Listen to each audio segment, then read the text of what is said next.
aucune de ces photos n'a été retouchée. Toutes ces photos sortent tout droit du boîtier. Connaissez-vous la fonctionnalité souvent sous-estimée mais incroyable des boîtiers Fujifilm? Il s'agit de la simulation de film. Vous avez tous toujours voulu avoir un effet cinématographique sur vos images, sur vos photos, sur vos vidéos. Ce look vintage qu'on retrouve sur des vieilles pellicules d'appareils photo, beaucoup se sont penchés sur l'argentique pour avoir certains grains, ce ressenti, ces textures dans les photos. Mais il existe une manière beaucoup plus simple d'obtenir ce look, et ça, c'est intégré à tous les boîtiers Fuji. Cette fonctionnalité m'a motivé à passer sur Fuji parce que l'idée de pouvoir faire des images sans réfléchir et d'avoir un rendu de cette sorte, sans retouche, sans rien, directement sorti du boîtier, ce fait de pouvoir shooter, exporter et directement poster via son téléphone ou son ordinateur, on peut obtenir un résultat très satisfaisant, directement sorti du boîtier, sans aucune retouche. Alors oui, je suis d'accord avec vous, ça ne remplace pas du RAW, parce que les fichiers sont, entre guillemets, finis. On ne peut plus les retravailler derrière. Le JPEG, une fois exporté en JPEG, on perd énormément d'informations dans les images, tout ça. Excusez-moi pour ma voix, je suis un peu malade ces derniers temps. Ce n'est pas comparable à des fichiers RAW. Les fichiers RAW, on a beaucoup d'informations, on va pouvoir retoucher tout ça, supprimer du bruit, récupérer des basses lumières, tout ça. Ce paramètre n'est pas utilisable uniquement pour s'amuser. Je pense que vu la qualité des images et ce que ça sort, on peut éventuellement les utiliser pour un usage professionnel.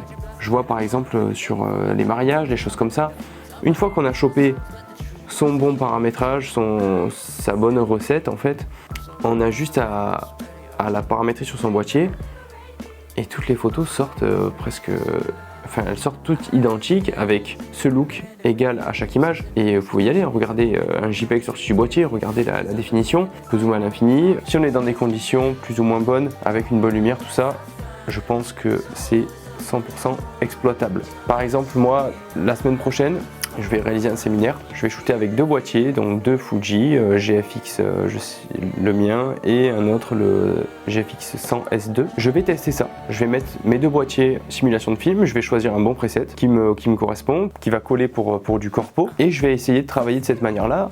Parce que imaginez la charge de travail que ça va enlever derrière en fait, de pas devoir retoucher chaque fichier RAW un par un. Je pense qu'aujourd'hui les photos sont si bien sorties du boîtier qu'il n'y a pas forcément besoin de beaucoup retoucher.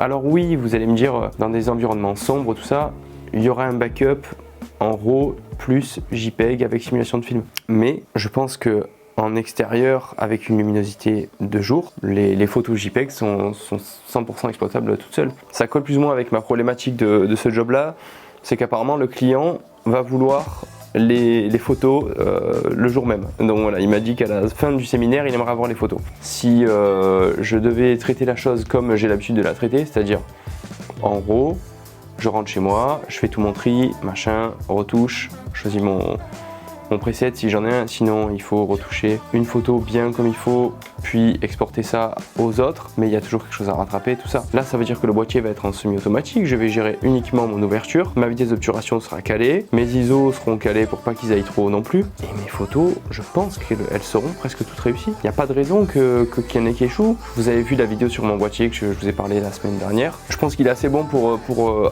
encaisser ce genre de prestat, et pour me sortir des fichiers exploitables 100%. Ça va me sortir des JPEG de 100 mégapixels, parfait quoi. Voilà, la photo elle va être exportable, tout ça. Bien évidemment qu'il y a moins de plage dynamique, bien évidemment tout ça, mais je pense qu'il faut arrêter de se prendre la tête et se concentrer sur son cadrage, sur le moment, sur tout ça. Des photos, c'est que des œils aguerris comme nous qui allons voir la différence entre une photo comme ça et un RAW retouché sur Lightroom, tout ça. Et encore, je sais même pas si on voit la différence. Il existe des centaines de recettes, ça s'appelle des recettes, des Fuji Recipe, où en gros, sur l'application Fuji X, donc Fuji X Weekly, et donc là, voilà, vous allez avoir une liste de centaines de recettes.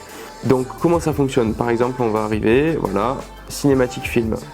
Donc là, on regarde les photos, on a toutes les images, voilà, que la personne a pris avec sa retouche. C'est voilà, si ça nous plaît pas. Moi personnellement, c'est pas trop mon style. Par exemple, voilà, moi celle-là, je l'aime beaucoup, je l'ai installée dans mon boîtier. Donc voilà, on a la recette California Summer. Voilà, on a des teintes un peu orangées, un peu vertes, tout ça. Ça donne un style vintage, très stylé. Et donc voilà, on a toute une liste de paramètres à respecter. On voit sur quel boîtier c'est compatible. C'est compatible sur tous les boîtiers, hein. Il n'y a pas à se faire chier. Il faut regarder lequel de ces boîtiers correspond le plus à celui que vous avez et ça marchera très bien. Donc vous allez choisir votre simulation de film, la plage dynamique, tout ça. Et si vous respectez tous ces paramètres là, que je vais vous montrer juste après, vous allez avoir ce look ici même. Et donc voilà, vous allez me dire ouais c'est pas trop mon délire tout ça. Ok, là vous avez des centaines de recettes qui vous permettent d'avoir le look qui vous correspond le plus. Voilà, vous voyez la Ciné Style 800T, les hautes lumières qui sont un peu avec cet effet de halo. On a des jaunes un peu plus ternes, tout ça, la saturation qui baisse. Franchement, c'est impossible de ne pas trouver son bonheur là-dedans. Et une fois que vous avez votre truc qui vous plaît, voilà celle-ci, nickel et tout, vous rentrez ça, vous allez shooter et ça va être parfait en fait. Ne vous prenez pas la tête, franchement, testez, c'est assez bluffant. Moi j'ai essayé ça pendant les vacances, vous devez voir des photos depuis tout à l'heure que j'ai dû mettre au montage. C'est très agréable en fait de prendre des photos et on les voit en direct sur son boîtier, elles sont toutes belles. On peut se les exporter sur le téléphone assez facilement et tout ça, c'est parfait. Donc par exemple, voilà, on va aller mettre le preset Classic Color. Donc vous allez arriver dans votre menu. Vous pouvez mettre un mode ici que vous souhaitez pour éventuellement avoir un raccourci plus simple. Vous mettez en mode photo, donc style. Et ensuite, voilà. Donc vous allez cliquer sur menu et vous allez aller dans l'onglet tout en haut. Là vous allez choisir la taille de votre image, donc avec plus ou moins de résolution. Ensuite, la qualité de votre fichier. Super fine, fine, normal. Moi je l'aime bien rester en super fine. Ensuite, là vous allez choisir la simulation de film. Donc là par exemple, il nous dit de prendre Classic Chrome. Donc Classic Chrome est ici. Ensuite, effet de grain. Ils disent Strong Small. Et donc on va prendre Strong Small. Ensuite, vous allez aller sur effet de couleur Chrome fort. FX Blue, on est sur weak, donc faible. Ensuite, Dynamic Range, on va aller sur DR400. Balance des blancs, effet de police, on l'enlève.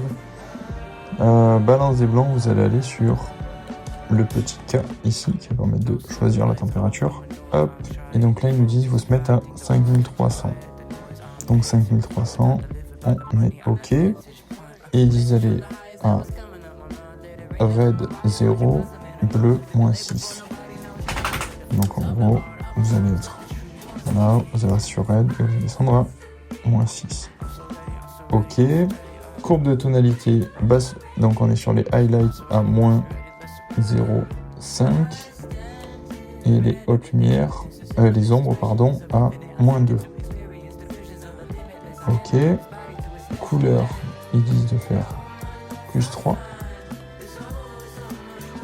Sharpness, -2. La netteté, je vous déconseille de la toucher parce que derrière vos images vont mettre un délai à chaque fois que vous allez les prendre. Et réduction ISO élevé, on va aller à -4, en fait on était bon. Et voilà, et donc là vous allez avoir votre style Classic Color. On va faire un petit test. Bon, on voit que c'est les bleus un peu turquoise et les verts, voilà. Du coup, je finis la vidéo avec l'iPhone. Les tests vont arriver, mais du coup, là, je teste déjà la dernière partie de la vidéo filmée avec l'iPhone 16 Pro Max. Vous me direz si la qualité est bien. Du coup, pour finir sur la vidéo, j'ai fait le séminaire que je parlais en début de vidéo. Donc, les photos, comme je m'y attendais, effectivement, les photos de jour sont vraiment très réussies. Elles sont bien exploitables, c'est beau. Il n'y a pas de souci. Regardez, je vous mets quelques exemples de photos que j'ai pu faire. Elles sont vraiment très cool, les couleurs sont bien. Bon, juste j'ai un peu de mal sur le fait que l'appareil photo monte très vite en ISO pour des scènes qui n'ont pas forcément l'utilité. Ensuite, au niveau de la rapidité de l'autofocus, c'est pas ouf. Mais bon, voilà, on peut pas lui en vouloir, il n'est pas trop destiné à ce genre de situation. J'ai vraiment compris que ce boîtier était plutôt adapté pour des moments où on a le temps. Mais bon, c'est pas le sujet. Ensuite, en revanche, sur les photos de nuit, la qualité est totalement différente. Il faut vraiment privilégier des photos en RAW parce que là en JPEG On a du bruit très rapidement, on ne peut pas l'enlever en post-prod et tout, donc heureusement qu'il y a des backups en RAW. Mais sinon voilà, pour des environnements lumineux de jour, tout ça, pour des photos de vacances, pour des photos, comme je disais quand même, des photos pro, ça peut être utile, hein, honnêtement là. Toutes mes photos de jour, j'ai aucune retouche à faire, elles sont nickel quoi. Vous pouvez voir de vos propres yeux, vous me donnerez votre avis en commentaire. J'espère que cette vidéo vous aura plu. Si c'est le cas, n'hésitez pas à mettre un petit pouce bleu et à mettre un commentaire si vous avez des questions ou des choses sur lesquelles m'éclairer que j'ai peut-être pas dit dans la vidéo. Sur ce, merci d'avoir regardé la vidéo jusqu'à la fin. À bientôt.